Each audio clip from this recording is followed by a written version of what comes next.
Not all ghosts haunt houses. Some are trapped on the roads forever. Tonight, on Haunted Horizons, we bring you the chilling true legend of the Phantom of Bluebell Hill, a ghostly hitchhiker who appears on a foggy highway, seeking a ride that always ends in terror. Mark Thompson thought he was just another driver on the road until he saw her, a woman in white, standing alone in the dark, waiting. He gave her a ride, but before he reached her destination, she vanished. What followed was a nightmare he could never escape. Some say she's looking for help. Others say she's a warning. But one thing is certain: those who see her never forget. Turn off the lights, put on your headphones, and be careful who you stop for on the road. The Vanishing Hitchhiker. On a cold November evening, Mark Thompson was driving along the A229 near Bluebell Hill in Kent, England. The road was notorious for its treacherous curves and dense fogs, but Mark was familiar with the route, having traveled it countless times. As he approached the Lower Bell pub, he noticed a lone figure standing by the roadside, arm extended in a plea for a ride. Curiosity piqued, Mark slowed down. The figure was a young woman, drenched from the persistent drizzle, her white dress clinging to her form. Her eyes held a distant, melancholic look. "Need a lift?" Mark called out, rolling down his window. She nodded silently, her expression unreadable. Once inside, the woman whispered an address in Rochester. Mark tried to make small talk, but she remained silent, her gaze fixed ahead. As they neared the destination, Mark felt a sudden chill. He glanced at his passenger, only to find the seat empty, water pooling where she had sat. Shaken, Mark drove to the address she had given. An elderly woman answered the door. "Excuse me, but a young lady asked me to drop her here. She vanished from my car." The old woman's eyes softened with a mix of sorrow and understanding. "That would be my daughter.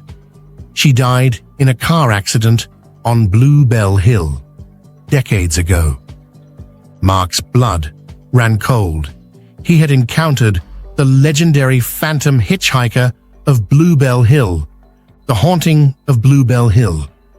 Weeks after his eerie encounter, Mark couldn't shake the experience. Determined to uncover the truth, he delved into local archives and spoke with residents. He learned that on November 19th, 1965, 3 women had died in a tragic accident on Bluebell Hill. Since then, numerous drivers had reported picking up a female hitchhiker who would mysteriously vanish before reaching her destination. One foggy evening, Mark decided to retrace his route. As he neared the spot where he had first seen the apparition, his car radio crackled with static and the temperature plummeted. Through the mist, he saw her again, standing by the roadside. This time, instead of stopping, Mark drove past, watching her in his rearview mirror. To his horror, she appeared in his back seat, her eyes filled with sorrow. "Why won't you help me?" she whispered. Panicking, Mark swerved, nearly crashing. When he looked again, she was gone. Determined to end the haunting, Mark sought the help of a local historian, Mrs. Henderson, who had studied the legends of Bluebell Hill. "These spirits are trapped, reliving their final moments," she explained. "Sometimes, acknowledging their presence and offering peace can release them." That night, Mark returned to the hill with a bouquet of lilies, the favorite flower of the deceased woman. He placed them at the crash site and spoke aloud, hoping she could hear. "I acknowledge your pain and sorrow. May you find peace and move on."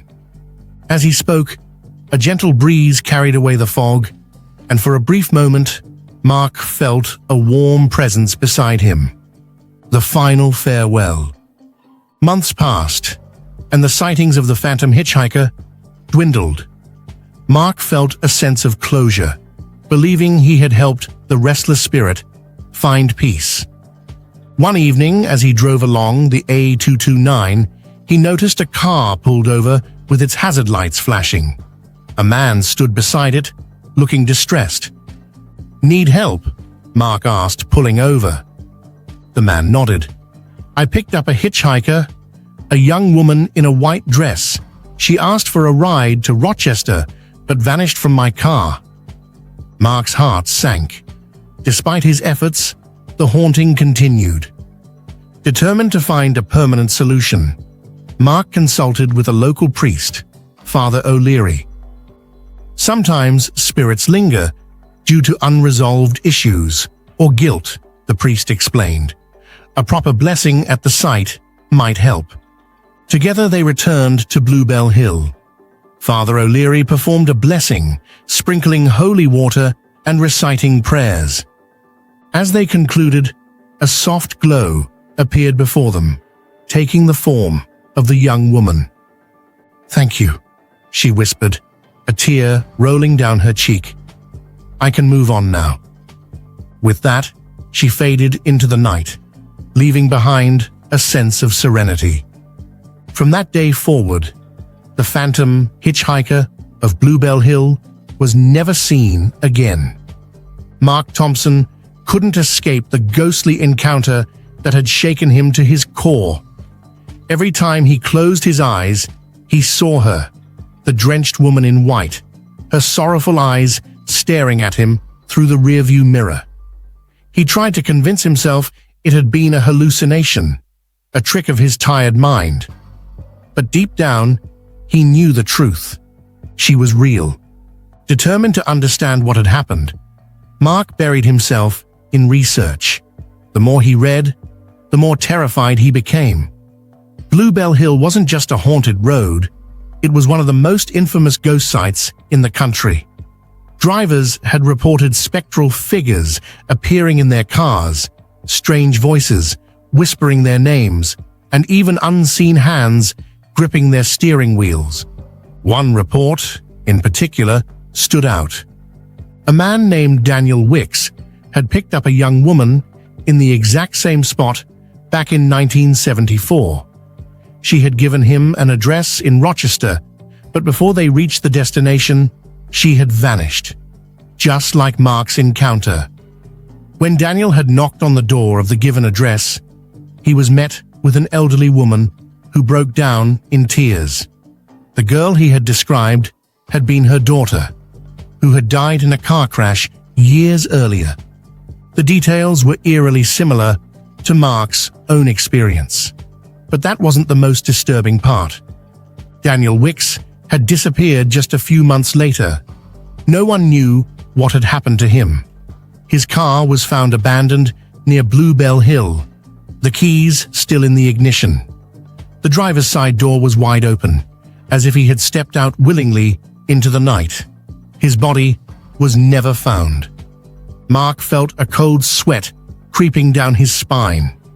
Was it possible that the ghostly hitchhiker wasn't just seeking a ride, but something else, something more sinister, a descent into darkness? Determined to get answers, Mark decided to return to the site of his encounter. He wasn't sure what he was looking for, maybe another sighting, or perhaps just a way to prove to himself that he wasn't losing his mind. It was a foggy evening when he arrived at Bluebell Hill. The air was thick with moisture, clinging to his skin like a cold sweat. The road was eerily quiet, the hum of distant cars swallowed by the rolling mist. He parked his car on the shoulder and stepped out, flashlight in hand. His breath came out in visible puffs as he walked toward the exact spot where he had picked up the woman. Then, the temperature dropped. Mark shuddered violently, rubbing his arms for warmth. It was as if he had stepped into an invisible bubble of ice. A faint sound drifted through the air. Laughter.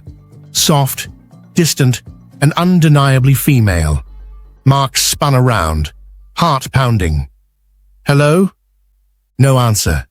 His flashlight flickered. The beam, once strong, now wavered like a dying candle. Something was interfering with the electronics. Then, out of the fog, a shadow moved. A figure stood by the roadside. The same woman, her soaked dress clinging to her body, her dark hair draped over her pale face. Mark's breath hitched. He wanted to run, to drive away, and never look back, but he couldn't move. The woman slowly raised her hand and pointed at him. Then she mouthed something. "Help me!" Mark's instincts screamed at him to flee, but something in her expression, her sorrow, her desperation, kept him rooted in place. He swallowed hard and took a shaky step forward. What do you want?" he asked. She didn't answer. Instead, she turned and began walking up the hill, toward the trees that lined the road. Mark hesitated. Every rational part of his brain told him not to follow her, but his feet moved anyway. The forgotten grave. The woman led him through the trees, deeper into the darkness. The road disappeared behind him, swallowed by the fog. The only sound was the crunch of leaves beneath his shoes and the occasional rustle of unseen movement in the underbrush. Mark's nerves were stretched to their breaking point. "Where are we going?" The woman didn't answer. She simply kept walking, her bare feet gliding effortlessly over the damp earth. Then she stopped. They had arrived at a small clearing, where the moonlight barely touched the ground through the thick canopy of trees. At the center of the clearing was a single, unmarked gravestone. Mark's breath caught in his throat. It was old, the stone worn smooth by time and weather. But the air around it felt heavy, oppressive. This was no ordinary grave.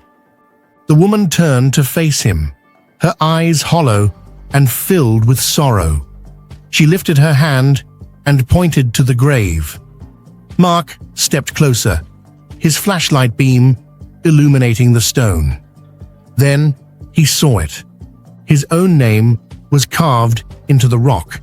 His legs gave out beneath him, and he fell to his knees, gasping for breath. No, this isn't real." The woman knelt beside him, placing a cold, damp hand on his shoulder. She finally spoke.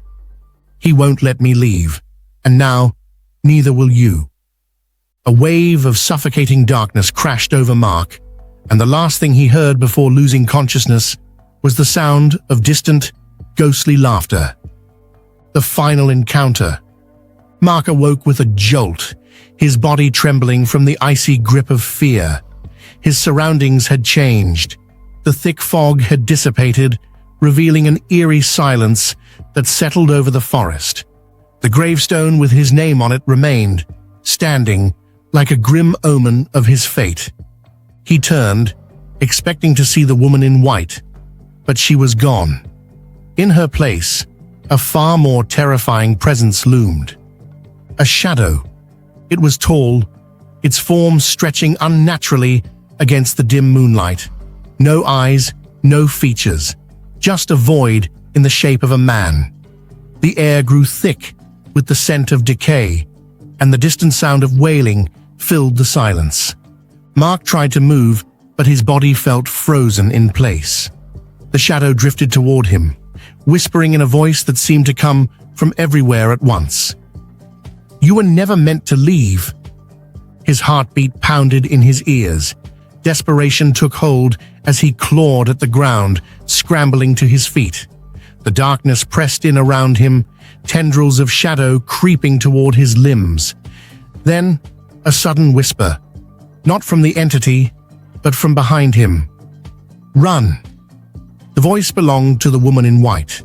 She stood just beyond the trees, her expression no longer sorrowful, but determined. She raised a shaking hand and pointed toward the road, her lips forming a single word. Go. Mark didn't hesitate. He turned and bolted through the trees, the sound of rustling leaves and snapping branches echoing behind him. The thing was chasing him.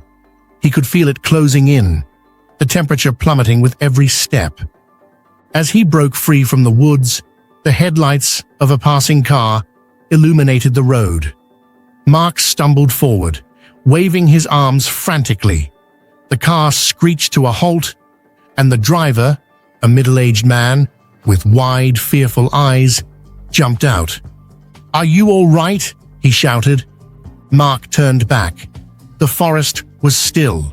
The shadow was gone. He gasped for breath, his mind reeling. Had he truly escaped? Epilogue. The road never forgets. A week later, Mark left Kent, determined to put Bluebell Hill behind him. He never spoke of what happened that night, refusing to relive the horror. But deep down, he knew the truth. The woman in white had saved him, but she was still there, trapped in the cycle of death that haunted the road. One evening, as Mark scrolled through the news, a headline made his blood run cold. Driver reports vanishing hitchhiker on Bluebell Hill again. His hands trembled as he closed his laptop.